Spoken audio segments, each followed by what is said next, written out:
Everybody's talking about the cost of living at the moment and inflation. What do we know? We know that lettuce got expensive, we know petrol got expensive, we even know coffee got expensive, even though you don't drink it.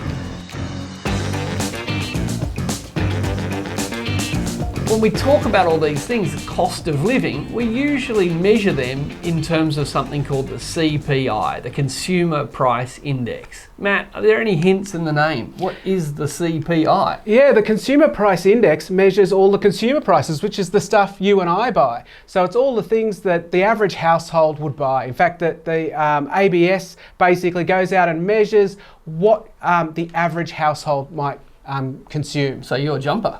My jumper, clothes, It's a fancy looking watch. housing, food, Everything. petrol, all those kind of things that you buy day to day and use, they're included in the CPI. Good on the ABS, the Australian Bureau of Statistics. And what does the data tell us? Are we imagining that it's all getting a bit expensive out there? No, the ABS is showing that everything is going up. In fact, the CPI, the recent figures, increased by 6.1%.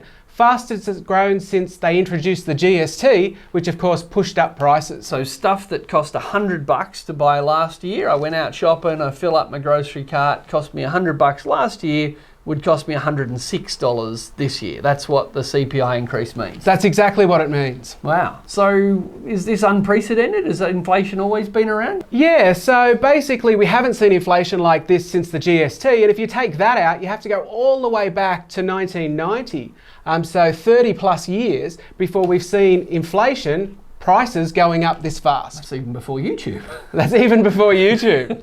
All right, so what do we do about this? We've got high inflation. Is this because workers are greedy and they're driving prices up? I think I read that somewhere. Well, no, it has nothing to do with wages at all, unfortunately. You mean I was misled? You were misled. By the Australian media? Through the Australian media, even the Reserve Bank perhaps. Wow. What's driving prices is petrol prices. So what determines petrol prices? The oil price, the international oil price. It's got lots to do with us emerging from the pandemic. It's got lots to do with the war in Ukraine, but it's got nothing to do with what's happening here in Australia. So that's why workers need a wage cut.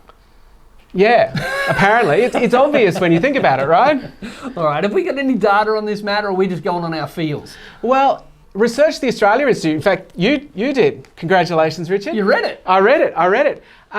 Shows that wages had a trivial impact on prices. In fact, the inflation that we've seen this year has been driven overwhelmingly by profits. Wow. So, and profit is, of course, companies make things and sell things, and if the price they sell it for is higher than it cost to make it, the difference is profit. That's what they get to keep. Yeah, that's exactly right. And what the data shows, contrary to some of the things you might have read, is that prices have actually been rising a lot faster than wages. So yes, it's got a bit more expensive to make stuff, and yes, some workers have had a pay rise, but firms on average have increased their prices even more than that, which means, and that's what the data shows, have a look at the blue bit in the graph. The blue bit is how much inflation was caused by wage rises, and the orange bit is how much is caused by profits. Yeah, and we can see right at the end of the graph there that profit is just overwhelmingly what's driving prices up. Wow, it's as if everything some people say is complete nonsense. Yeah, but hang on, I heard the governor of the Reserve Bank, and he seems like a sensible kind of bloke.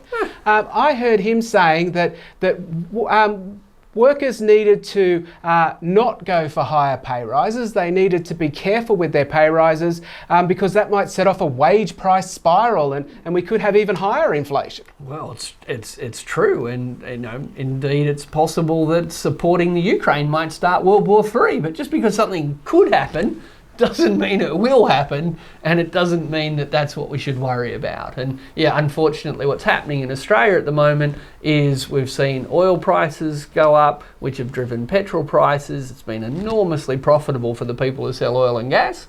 It's not more expensive to extract gas in Australia now. Fracking didn't get dearer, but they can sell it to us for higher prices, they can sell it to the world for higher prices. So who gets that extra? Like if it's not costing them anymore and they're selling it for more, who gets the extra? That's the orange bit. The orange bit, that's the profit. All right, but it's not just oil and gas. Like this is happening, not your cafe, but every other cafe. Sure, maybe their workers got a 5% pay rise, But if they've increased prices, $4.50 coffee goes up to $5, that's in percentage terms a hell of a lot more than a 5% pay rise that their staff got. So all around the economy, we see firms lifting prices faster than their costs are going up. That's what the data shows. And as a result, we're seeing a redistribution of income in Australia away from workers who've seen real wages fall. Wait, Richard, what are real wages? Real wages are your actual wages adjusted for inflation. So remember that basket of goods I was saying before? Last year they cost $100, this year they cost $106.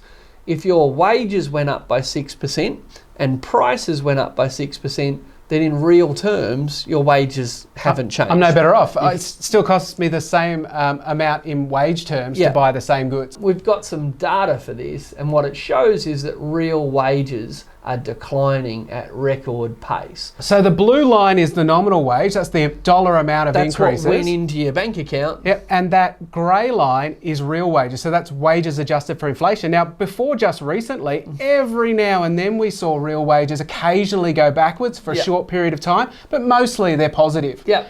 But recently, massive falls in real wages, and biggest falls in real wages for 20 plus years. And back to where we started, that's why people are feeling the pressure, because their wages are not keeping pace with the prices of things.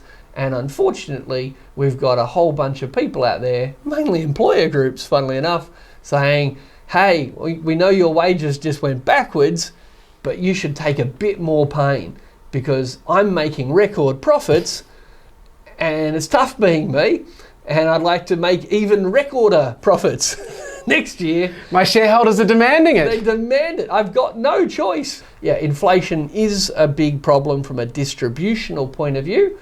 It is making especially low income earners really struggle to buy that basket of groceries. But I think we need to think very hard about how we're going to help people with that. And if they can't get real wage increases, then I think the government's going to have to think, well, how do we help those hardest hit people? So rather than the RBA governor saying that workers need to anchor their wage expectations, which what does anchor mean? A fancy way of saying don't ask for pay rises, perhaps the RBA governor should be saying that businesses need to anchor their profit expectations. I think some profit anchoring is required. Well, Richard, should we be worried about inflation? And if we are, what should we do about it? Look, we should be a bit worried. It's better to have low inflation than moderate inflation.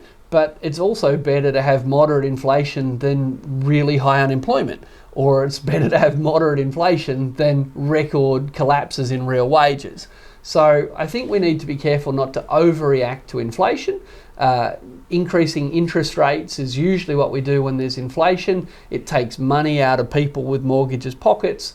They can't go to the shops and spend as much money, but reducing consumer demand for things in shops is not going to make the world price of oil any lower. It's not going to fix shortages of silicon chips in imported cars. It's not going to fix the devastation of the lettuce crop thanks to climate-induced floods.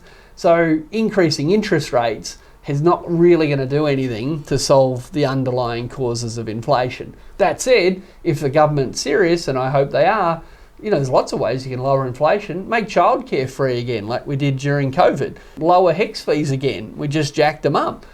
Make medicines cheaper. The government's actually in charge of a whole bunch of prices. And here's a tip. If you lower the prices, it'll lower inflation the consumer price index. Exactly. So I think there's plenty of things we can do, but we have to be careful not to both overreact to inflation and think that pulling on the interest rate brake is the only tool available. I think we need to be more creative than that.